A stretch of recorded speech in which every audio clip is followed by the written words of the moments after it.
He was the nightmare of half the galaxy, a brutal, inhuman creature that destroyed everything in its path. Until a human stepped forward, placed 3 simple words upon her head, and the world suddenly stopped. It began with fire. The colony of Aurora Prime burned through the night.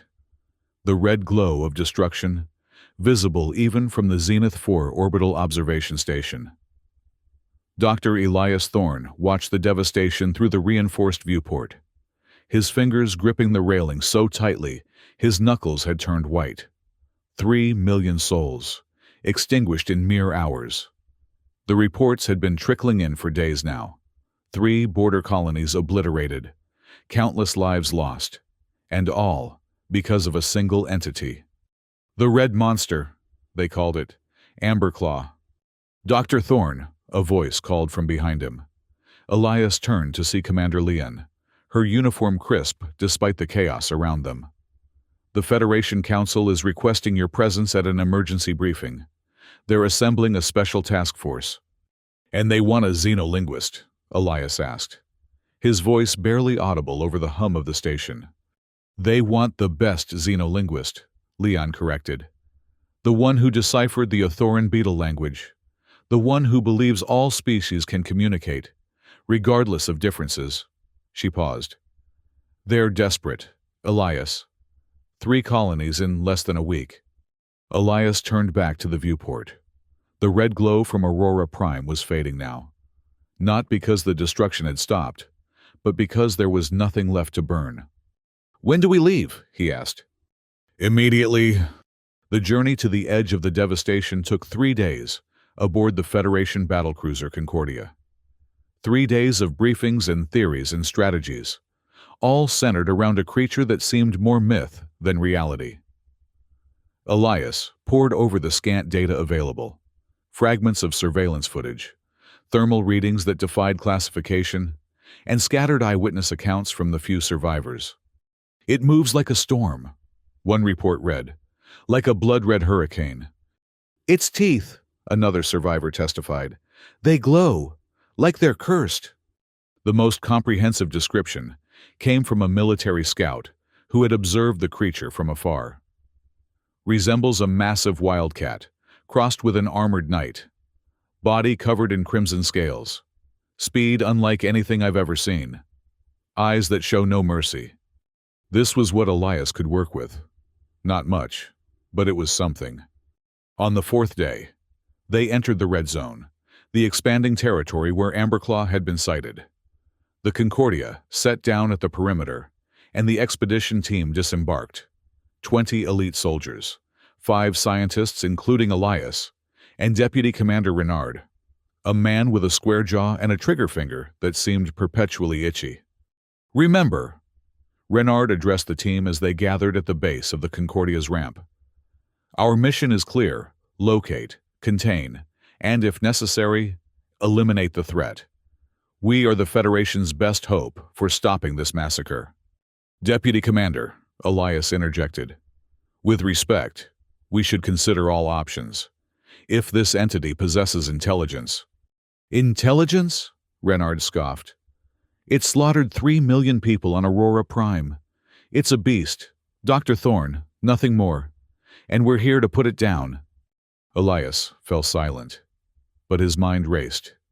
Even the most violent creatures he had encountered in his career had motivations, patterns, some form of communication. Nothing was simply a beast. They established a forward base at the ruins of what had once been a thriving mining outpost. The perimeter was secured with motion sensors and energy barriers, though Elias wondered if such precautions would mean anything against a creature that had torn through reinforced colonial defenses like paper.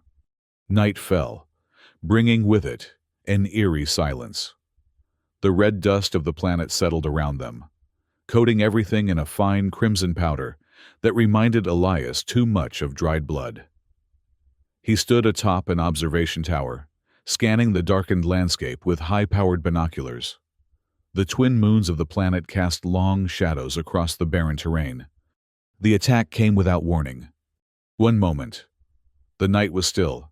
The next, Chaos erupted at the northern perimeter. Alarms blared. Weapons fire lit up the darkness. Screams, both of pain and of orders being shouted, filled the air. "It's here!" someone yelled through the comm channel. "North Quadrant, it's... Oh, God!"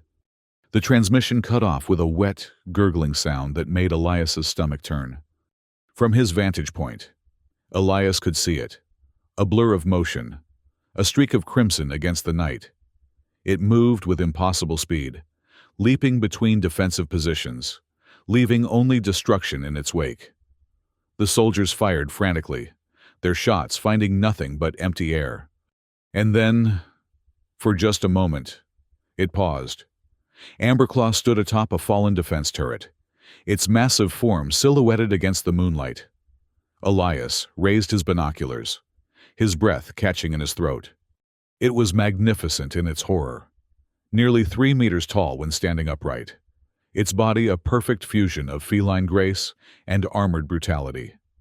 The crimson scales that covered its form caught the moonlight, giving it an otherworldly glow. Its jaw, massive and lined with teeth that indeed seemed to have an unnatural luminescence, opened in what might have been a roar, though Elias heard nothing from his position. But it was the eyes that held him transfixed, large, glowing orbs that swept across the battlefield with calculating precision. Not the eyes of a mindless killer, but of something aware, something intelligent. And then, as if sensing his gaze, Amberclaw's head snapped in Elias's direction. Their eyes met across the distance, and in that moment, Elias knew with absolute certainty. This was no mere beast. The connection lasted only a second before Amberclaw leaped away, disappearing into the night as quickly as it had come. The attack was over almost as soon as it had begun, leaving behind 5 dead soldiers and a base in disarray. In the command tent, Deputy Commander Renard paced like a caged animal. 5 men, he spat. 5 of our best, gone in minutes. And we didn't land a single hit. It's faster than anything we've encountered, one of the surviving squad leaders reported. And those scales, our standard rounds just bounced off. Then we use heavier ordnance, Renard decided. Plasma cannons, tactical nukes if necessary. No, Elias spoke up, drawing surprised looks from everyone present. That's not the answer. Not the answer? Renard's voice was dangerously quiet. Tell that to the families of the men we just lost, Doctor. Tell that to the 3 million dead on Aurora Prime. I'm not dismissing the threat, Elias said carefully. But what I saw up there, this creature isn't just rampaging. It's choosing targets. It's thinking. So it's an intelligent killer. All the more reason to eliminate it. Or all the more reason to try to communicate with it, Elias countered. If it can think, it can potentially understand. Maybe even be reasoned with. The tent fell silent. Renard stared at Elias with a mixture of disbelief and growing anger. What exactly are you proposing, Doctor? Elias took a deep breath. Let me establish a research station near the red zone, a place where we can study its behavior, analyze samples, try to decode any form of communication it might be using. If we can understand it, maybe we can stop the killing without more bloodshed on either side. You want to study it? Like it's some fascinating new species instead of a mass murderer? I want to understand why it's killing, Elias insisted. Every creature has a reason, a motivation. If we can understand that, we might find a solution that doesn't involve more death. Renard looked ready to refuse outright, but the mission commander, a veteran officer named General Hayes, held up a hand. How much time would you need? 2 weeks, Elias said quickly. Give me 2 weeks to establish a research center and gather initial data. If I can't show progress by then, we can resort to more definitive measures. General Hayes considered this, then nodded slowly. 2 weeks, Dr. Thorne. Not a day more. Renard looked like he wanted to object, but he held his tongue, settling instead for a glare that promised Elias would regret this decision. As the meeting disbanded, One of the other scientists approached Elias, Dr. Marisol Vega, a xenobiologist with a reputation for brilliance that matched her intensity. "That was either very brave or very foolish," she said, falling into step beside him as they left the tent. "Probably both," Elias admitted. "So, what's the real plan? Because I know you don't actually believe we can reason with something that slaughtered millions." Elias stopped walking and turned to her, his expression deadly serious. "That's exactly what I believe, Dr. Vega. I saw its eyes. There's something there. Intelligence, awareness, maybe even confusion." "Confusion?" Marisol looked skeptical. "Its attacks aren't random. They're targeted, precise. But there's something off about them, like it's acting on programming rather than pure instinct." "You think it's being controlled?" "I don't know," Elias said honestly, "but I intend to find out." Within 3 days, they had established what would become known as Stellaris 9, a temporary research facility located just outside the current boundaries of the Red Zone. The Federation military provided reluctant support, supplying equipment and a defensive perimeter, though it was clear they considered this a fool's errand at best, a dangerous distraction at worst. The facility itself was modest, prefabricated structures arranged in a tight cluster, with a central lab where Elias and the small team of scientists he had recruited could work. At the center of the compound stood a tall observation tower, offering a panoramic view of the surrounding landscape. Their first breakthrough came on day 5, when a patrol returned with a small fragment of scale that had been shed during Amberclaw's last attack. Under microscopic analysis, the scale revealed a complex cellular structure unlike anything in the Federation database. "These cells are fascinating," Marisol said as she studied the sample. "They're almost crystalline in structure, but organic. And look at this." She adjusted the microscope's settings, revealing a network of tiny filaments running through the scale. "These could be neural connectors." "Neural connectors? In a scale?" Elias leaned in for a closer look. "It's as if its entire epidermis is part of its nervous system," Marisol explained, "which might explain how it moves so quickly and reacts so fast. Its entire body could be a sensory organ."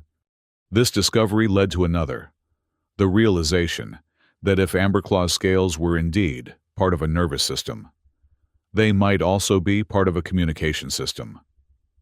Elias began to speculate that the creature might use vibrations, transmitted through its scales, as a form of language.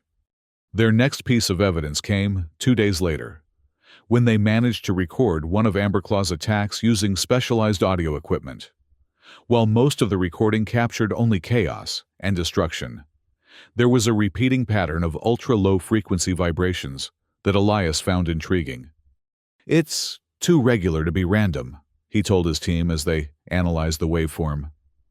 "These patterns repeat with slight variations. It's similar to the skull resonance communication used by the armored beetles on Athora." "You think it's trying to talk?"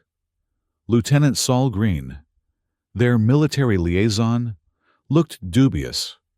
A young, idealistic officer who had been assigned to the science team.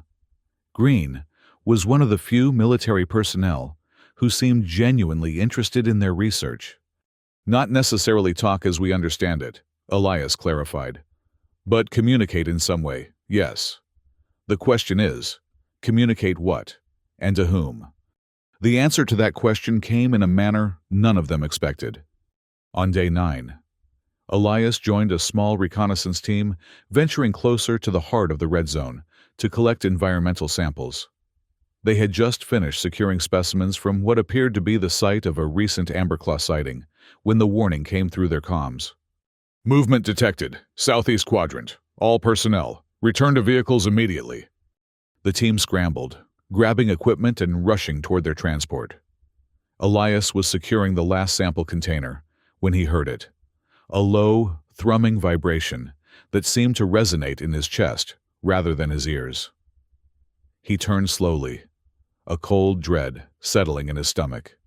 Amberclaw stood less than 50 meters away, partially obscured by a cluster of red-tinted vegetation.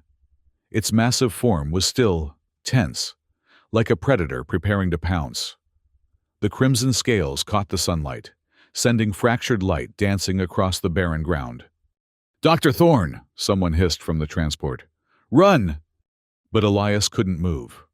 Not because of fear, though there was plenty of that, but because of what he saw in Amberclaw's eyes. Recognition, curiosity, assessment.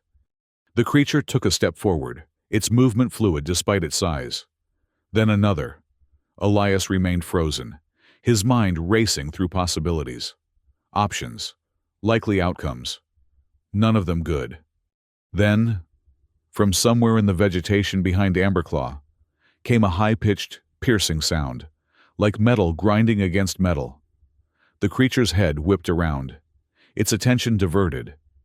In that moment of distraction, Elias felt strong hands grab him, drag him backward toward the transport. "Go! Go! Go!" Lieutenant Green shouted as he pulled Elias into the vehicle. The engines roared to life, and they sped away, leaving a cloud of red dust in their wake. Elias twisted in his seat, looking back through the rear viewport. Amberclaw stood where they had left it, watching them retreat, making no move to pursue. "What the hell were you thinking?" Green demanded, once they were safely away. "Standing there like that? It would have torn you apart." "It wasn't attacking," Elias said quietly. "It was observing, assessing." "That thing doesn't observe, Doctor. It kills." But Elias wasn't listening anymore. His mind was replaying that moment of connection, the look in Amberclaw's eyes, and the sound, that piercing noise that had distracted it. "Lieutenant," he said suddenly, "I need access to the full audio recording from our encounter, and I need to speak with Dr. Vega as soon as we return." That night, Elias barely slept. He and Marisol worked through the recordings, isolating the piercing sound and analyzing its frequency pattern. "It's not natural," Marisol concluded. "The pattern is too precise, too regular.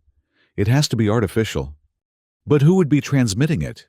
And why?" Elias wondered aloud. "Could it be controlling Amberclaw somehow?" "Like a trigger?" Marisol frowned. "It's possible. Some species are known to respond to specific sound patterns, as if they were commands. Then we need to recreate it." Elias decided. "Build a device that can transmit the same frequency pattern. If we can replicate the sound that diverted Amberclaw's attention, we might be able to control its behavior," Marisol finished, her eyes widening with the implications. "Or at least influence it." The next 3 days were a flurry of activity, as they constructed a crude device capable of emitting the specific frequency pattern they had identified. Using parts salvaged from various equipment around the base, they built what was essentially a resonance broadcaster, a machine that could transmit vibrations through both air and solid matter. Their first test came on day 13, one day before their deadline was set to expire.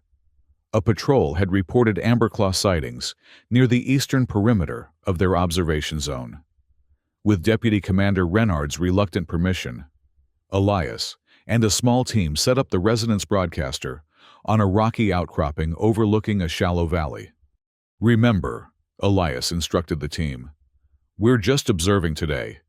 If Amberclaw appears, we activate the broadcaster and monitor its response. No engagement, no provocation." They didn't have to wait long. As the twin moons rose in the night sky, casting their pale light across the landscape, movement was detected in the valley below. A shadow, darker than the night around it, moving with that now familiar fluid grace. "There," Lieutenant Green whispered, pointing. 2 o'clock, moving between those rock formations. Elias raised his night vision binoculars. Amberclaw was indeed there, seemingly patrolling the area, its head swinging back and forth as if searching for something.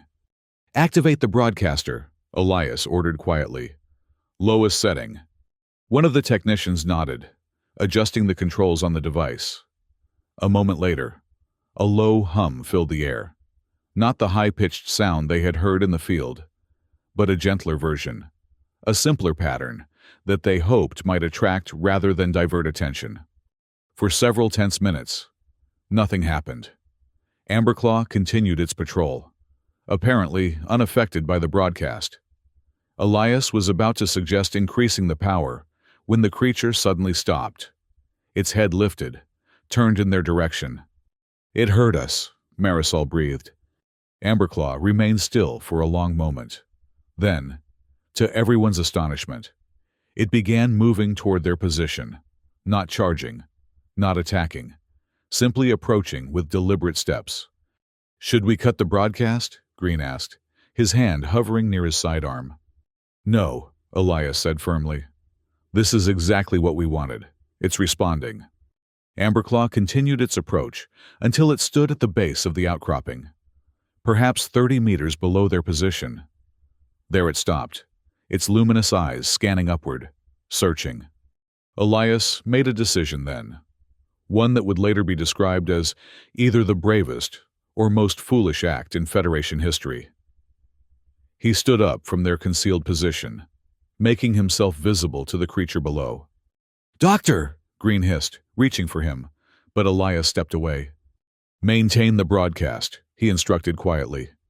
"Whatever happens, don't stop." Then, wearing a thermal dampening suit that would partially mask his heat signature from Amberclaw's sensitive scales, Elias began to descend the rocky slope toward the creature. Each step felt like walking into the maw of death itself. Amberclaw tracked his movement, its massive head turning to follow his descent, but it made no move to attack. When Elias reached the bottom of the slope, only 20 meters separated him from one of the most lethal entities known to the Federation. Drawing a deep breath, Elias activated the small, portable version of the resonance device he carried. It emitted a pattern they had derived from their analysis.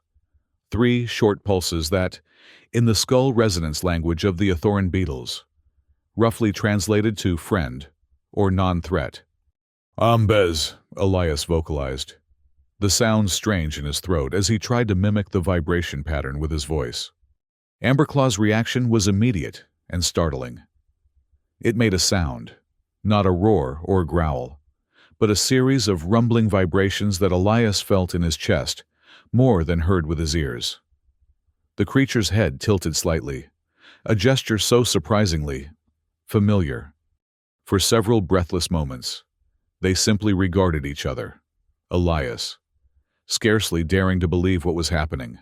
Amberclaw, its previously relentless aggression nowhere to be seen, replaced by what could only be described as cautious curiosity. Then, as suddenly as the moment had begun, it ended. A distant explosion, likely a routine perimeter charge from the main base, shattered the silence. Amberclaw's head snapped toward the sound, its body tensing. Before Elias could react, the creature had bounded away, disappearing into the night with that impossible speed. Elias stood alone in the valley, his heart hammering in his chest, a single thought repeating in his mind. It understood. It recognized communication.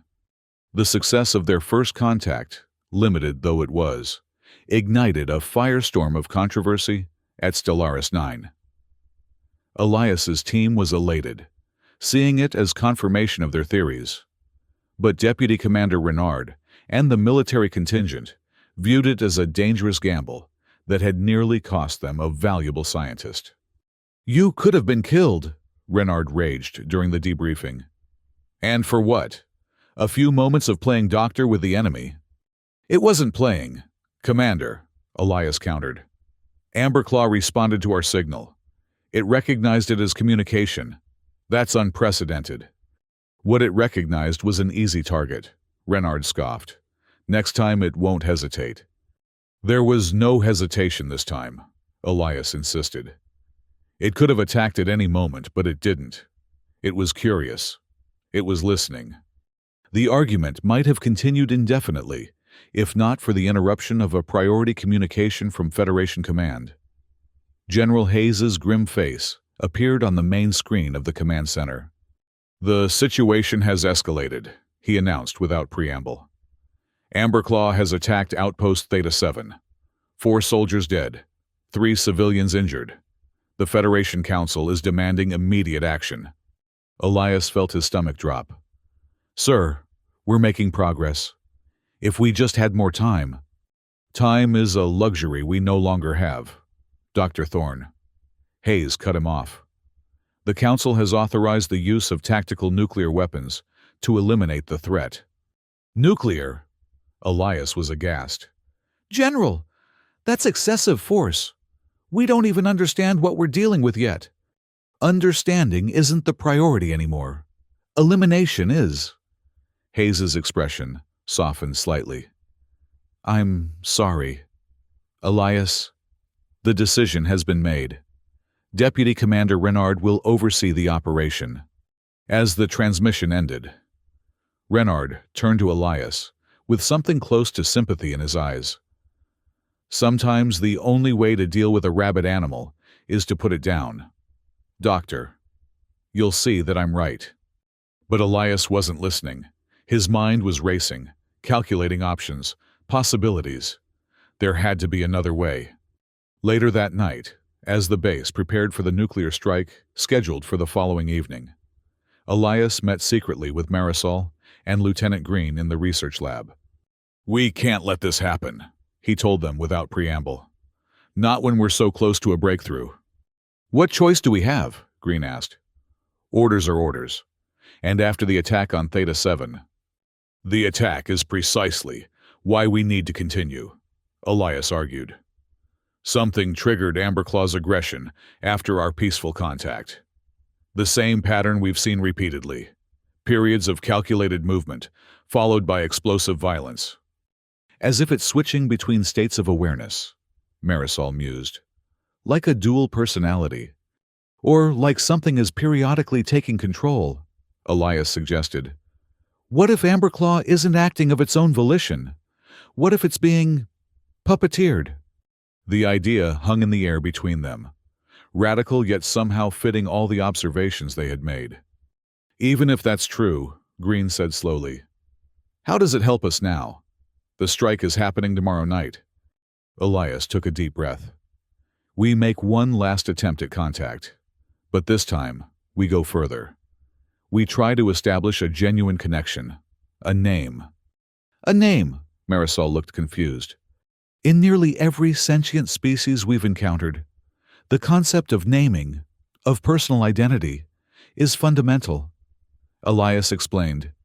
If Amberclaw is indeed an intelligent being, trapped or controlled somehow, giving it a name might help anchor its consciousness, help it resist whatever is controlling it. That's a massive assumption, Green pointed out. It's all we have, Elias admitted. But I've been analyzing the skull resonance patterns we recorded. There's a recurring sequence that might be Amberclaw's own identifier, what it calls itself, or what it once was called. He activated a display, showing a waveform with a distinct pattern of peaks and valleys. This sequence appears multiple times, always when Amberclaw is in a state of observation rather than aggression. I've been trying to translate it into something pronounceable in our language. And, Marisol prompted, the closest approximation I can manage is Seraphine. The name hung in the air, strangely beautiful for something associated with such destruction. It's a risk, Elias continued. A huge one. But if I can get close enough to use the resonance device and speak that name directly to Amberclaw, it might be enough to break through whatever is controlling it. Green looked skeptical. And how exactly do you plan to get that close? The perimeter is locked down in preparation for the strike. That, Elias said with a grim smile, is where you come in, Lieutenant. The plan was dangerously simple. Using his security clearance, Lieutenant Green would help Elias slip past the perimeter checkpoints just before dawn. They would take a small transport to the last known location of Amberclaw sightings, where Elias would attempt to make contact using the resonance device and the name they had decoded. Marisol would remain at Stellaris 9, monitoring communications and ready to alert them if the nuclear strike was moved up. "This is insane," Green muttered as they prepared the transport in the pre-dawn darkness. "If we're caught, it's court-martial for me and probably worse for you. If we don't try, millions more could die," Elias reminded him. "Either from Amberclaw's attacks or from the escalation of military force, the Federation will undoubtedly authorize after the nuclear strike." They slipped away, just as the first hints of light appeared on the horizon. The transport's engines muffled to avoid detection.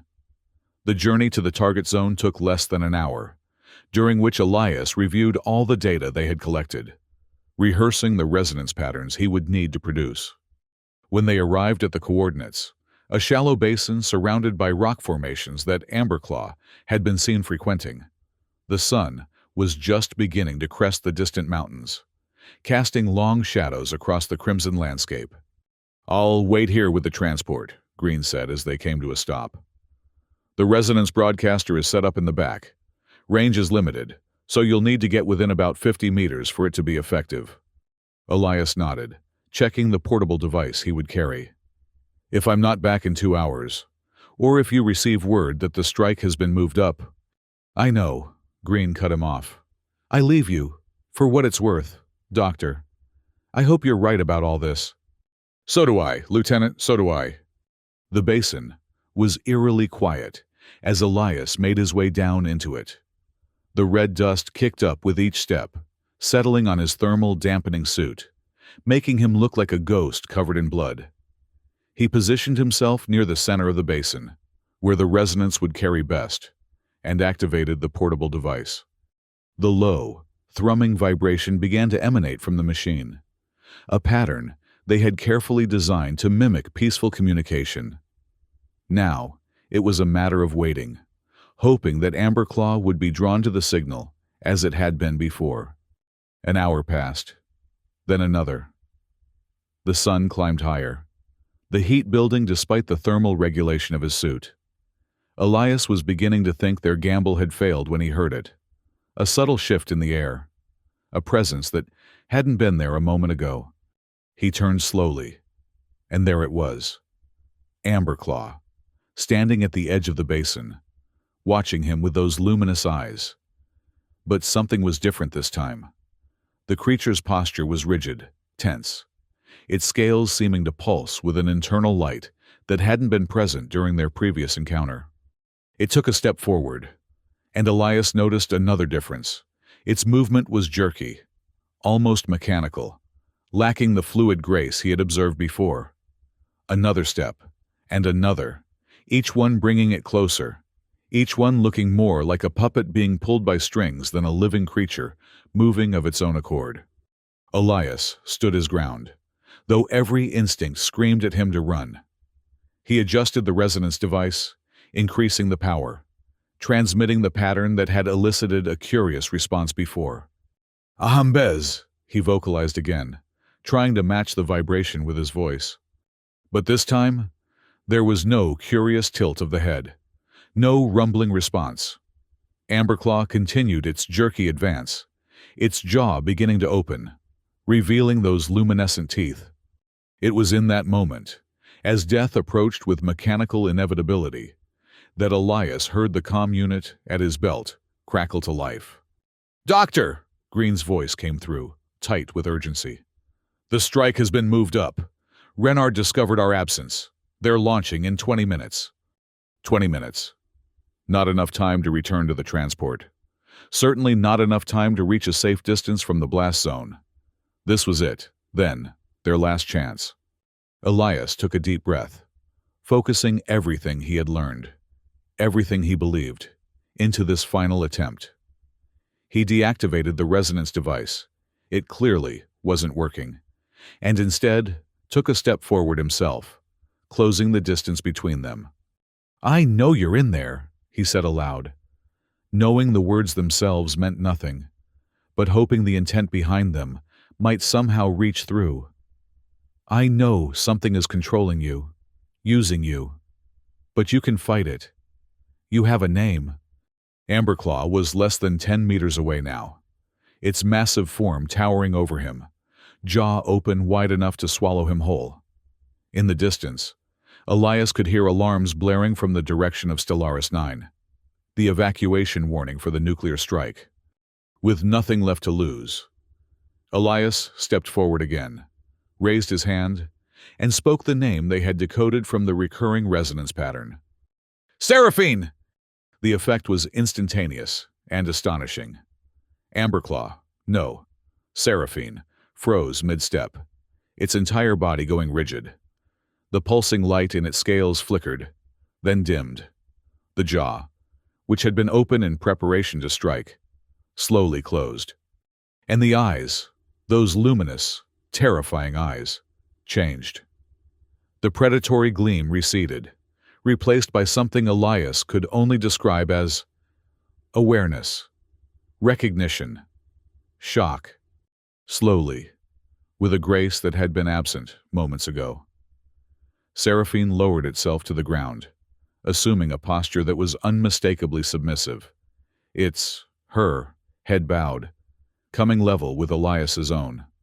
In the distance, the sound of approaching vehicles broke the silence. Likely, Renard and a strike team, coming to retrieve Elias before the nuclear launch. But he didn't move, transfixed by the transformation taking place before him. Seraphine made a sound then. Not the mechanical roar of before, but a soft, resonating hum that vibrated through the air between them. Elias felt it in his chest, in his bones, and somehow knew it was an acknowledgement. A thank you. "Dr. Thorne!" Renard's voice cut through the moment, amplified by the transport's external speakers. "Step away from the creature now." Elias turned to see a line of military vehicles at the edge of the basin, weapons trained on Seraphine. Renard stood atop the lead transport, a pulse rifle aimed directly at them. "Lower your weapons!" Elias shouted back. "She's not a threat anymore." "She?" Renard called, incredulous. "That thing has killed thousands. It's a monster, not a she." "Look at her!" Elias gestured to Seraphine, who remained in her submissive posture, making no move to attack or flee. "Does this look like a monster to you?"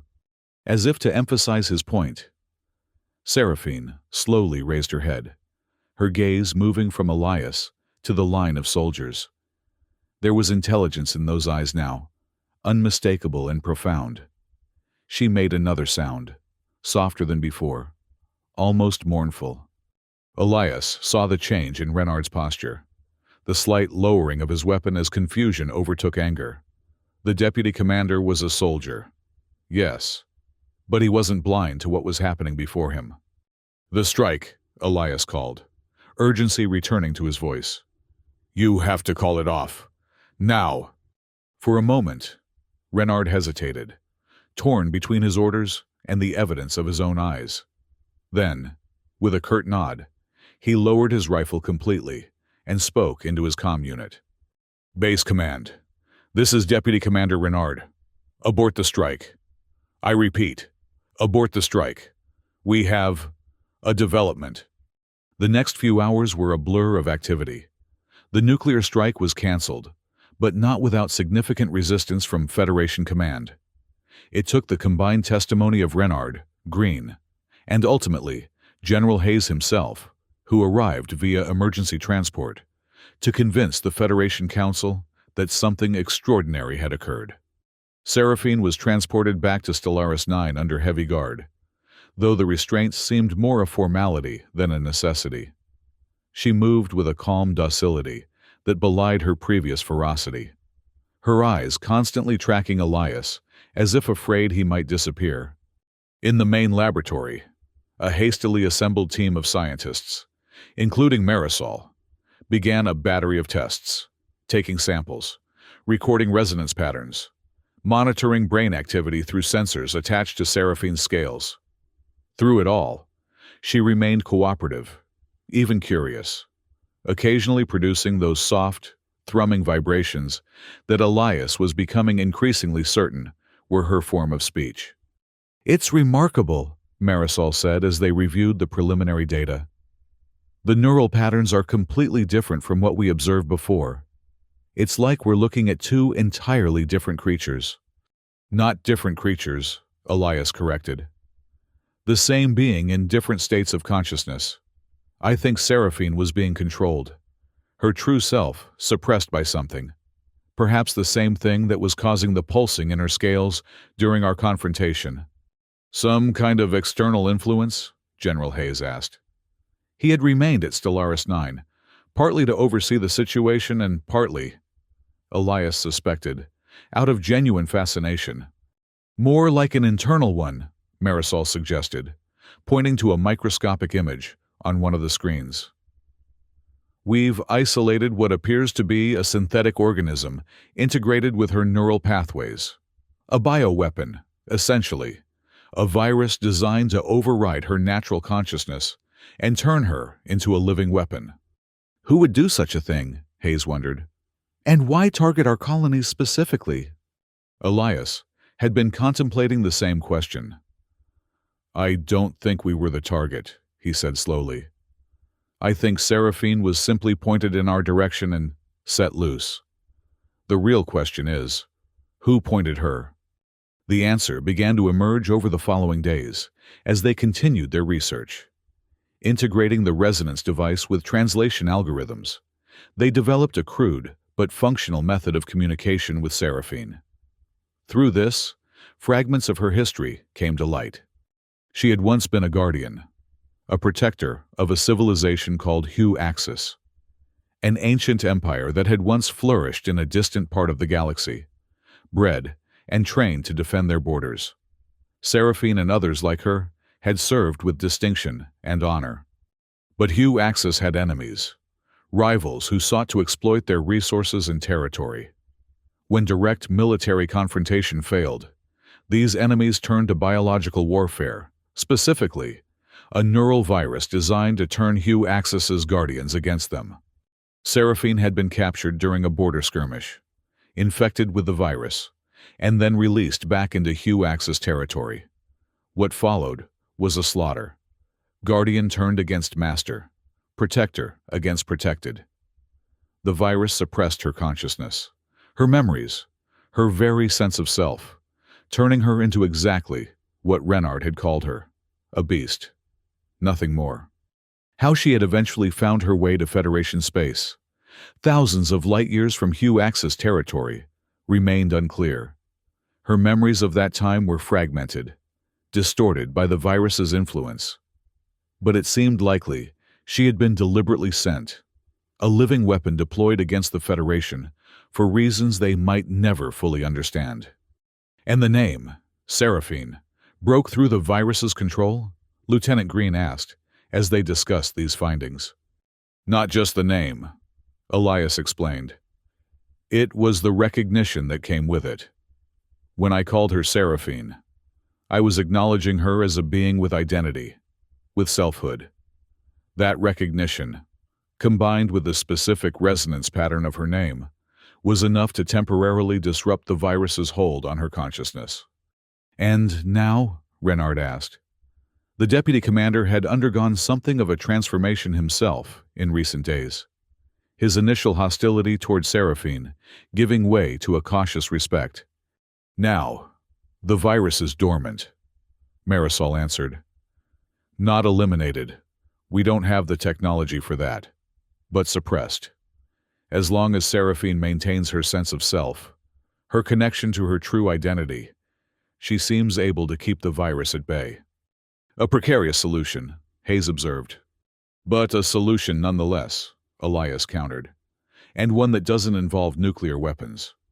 3 months passed. Stellaris 9, once a temporary outpost, had evolved into a permanent research facility dedicated to the study of Seraphine and the virus that had controlled her. The Federation Council, after much debate, had classified Seraphine as a sentient, non-hostile entity, granting her a legal status that protected her from military action. Elias spent most of his time with her, refining their method of communication, helping her recover more of her memories, her sense of self. It was painstaking work, but deeply rewarding, day by day. He watched as the being once feared as the Red Monster reclaimed her identity, her dignity. Seraphine proved to be not only intelligent, but introspective, struggling to reconcile the atrocities committed while under the virus's control with her inherent nature as a protector. Their conversations often turned philosophical, exploring questions of free will, responsibility, and redemption. "I was made to guard," she communicated one evening as they sat atop the observation tower, watching the twin moons rise. The translation device rendered her skull resonance vibrations into words that played through a speaker. Though Elias was beginning to understand her directly, without technological aid. "To protect, yet I destroyed. I killed. How can I atone for that?" "The virus controlled you," Elias reminded her. "Those actions weren't yours." "My body, my strength, my skills," she countered. "The virus directed, but I executed. There is responsibility in that." Elias couldn't argue with her logic, nor did he try. Instead, he asked, "What would you do if you could choose your own path forward?" The question seemed to surprise her. For a long moment, she was silent, the only sound the soft hum of her scales as she processed the thought. "I would protect," she finally answered. "Not Hugh Axis. They are gone to me now. But others, those who cannot defend themselves." "Like a guardian again," Elias suggested. "Yes, but by choice, not by breeding or training, by conscience." It was one of the most human concepts Elias had heard her express, and it filled him with a sense of wonder at how far she had come. A few days later, representatives from Hugh Axis territory arrived at Stellaris 9, the first official contact between the ancient empire and the Federation in decades. They came seeking Seraphine, though whether for retrieval or retribution was initially unclear. The delegation was led by a stern-faced official who introduced himself as Archon Valis. His first sight of Seraphine, calm, composed, communicating freely with the research team, clearly shocked him. "You have tamed it?" he asked Elias, disbelief evident in his voice. "Not tamed," Elias corrected firmly. "Helped her reclaim her true self. The virus your enemies engineered is still within her, but dormant." The Archon's expression darkened. "Then you know." "We know some of it," Elias acknowledged. "We know Seraphine was a guardian of Hugh Axis. We know she was captured, infected, weaponized. What we don't know is why she was sent to Federation space, thousands of light years from your territory." "A test," the Archon admitted, after a moment's hesitation. "Our enemies, the Necresian Consortium, developed the neural virus as a weapon against us. When our guardians began turning against us, we managed to capture one, not Seraphine, another, and discovered the virus. We also discovered that infected guardians could be controlled by specific frequency patterns." "The sounds we recorded," Marisol interjected. "The ones that seemed to trigger or redirect Amberclaw's, Seraphine's attacks." The Archon nodded. "The Necresians were testing the weapon's efficacy at a safe distance, your territory, before deploying it on a larger scale against us. Seraphine was one of several guardians they captured, infected, and sent to remote regions as proof of concept." "And the others?" General Hayes asked, a new worry creasing his brow. "All accounted for," the Archon assured him. "All either contained or eliminated." Elias felt a chill at the implication. "You killed them!" "They were weapons that could not be disarmed," the Archon said defensively. "Until now, we believed there was no way to counteract the virus once it took hold. What you've accomplished with Seraphine, it's unprecedented." "What we've accomplished," Elias emphasized, "is recognizing her as a being with identity and value, not a weapon to be used or destroyed." The conversation that followed was tense, political, often circling back to the question of Seraphine's future. The Hugh Axis delegation wanted her returned to their territory, ostensibly to help develop a cure for the virus. though Elias suspected their motives might be more complex. The Federation representatives, led by General Hayes, argued that Seraphine had asylum rights, having been granted legal status within their jurisdiction. Moreover, they pointed out, she had expressed no desire to return to Hugh Axis. In the end, it was Seraphine herself who settled the matter. Using the translation device, she addressed both delegations directly. "I was born of Hugh Axis," she communicated, her resonance vibrations carrying a dignity that silenced the room. "I served Hugh Axis, but I was abandoned by Hugh Axis when I was taken. Now, I choose my own path. I stay here, with those who saw me as more than a weapon, with those who gave me back my name." The Archon looked as if he might protest, but something in Seraphine's steady gaze stopped him. He inclined his head in a gesture of respect, perhaps even understanding. "Then we propose an alternative," he said after a moment. "Let Seraphine serve as a bridge between our civilizations, a cultural ambassador, if you will. Hugh Axis and the Federation have been separated by distance and distrust for too long. Perhaps it is time for that to change." It was an elegant solution, one that acknowledged Seraphine's autonomy while creating a positive role for her that honored both her past and her present. After consultation with the Federation Council, the proposal was accepted. In the year that followed, Seraphine became a symbol of something neither the Federation nor Hugh Axis had anticipated: redemption. The story of the Red Monster who became an ambassador for peace spread throughout the galaxy, capturing the imagination of countless species and civilizations.